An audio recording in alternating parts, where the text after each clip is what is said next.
The same prosecutors from Fast and Furious say, let him go home. This guy gets caught. His name was Joan Baptiste Kingery. He was a Yuma resident.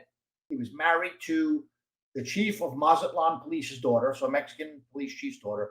He gets caught crossing the border at the San Luis port of entry in not too far from Yuma. And he's got 114 disassembled grenades hidden in his tires. So the Border Patrol, or CBP rather, they x-ray his car. And I mean, you're in law enforcement. What do you think happens when they see a bunch of things that look like grenades and tires? Probably going to run. Well, they shut the port down, right? Yeah, and yeah. And then they have to call in the bomb squad to render safe. So you're shutting down an international port. So anyway, they bring the guy in. The same prosecutors from Fast and Furious say, let him go home, bring him back tomorrow for interviewing. Like, are you fucking kidding me? Anyway, he comes in the following day.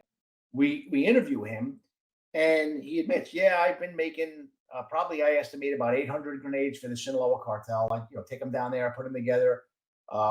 He used a fusing system that was made out of hobby fuse and a 223 round. So that the primer would, like, when you pull the pin, it would strike the primer. The fuse would burn in the 223 shell till it came out the crimped end, and then it would detonate. First off, anybody that pulled the pin on that grenade is fucking crazy, because I would never do it. But they worked.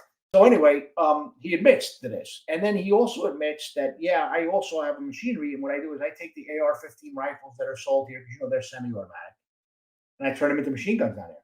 And I do the same with the AK-47 rifles. So he's basically, in essence, telling us he's the armorer to the Sinaloa cartel. So we call the same prosecutor who's the chief prosecutor at Operation Fast and Furious and explain what's going on. It's his case.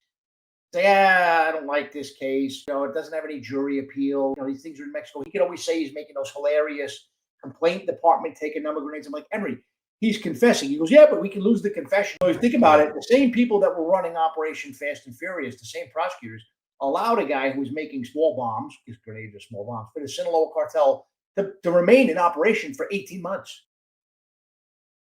So it was a mess.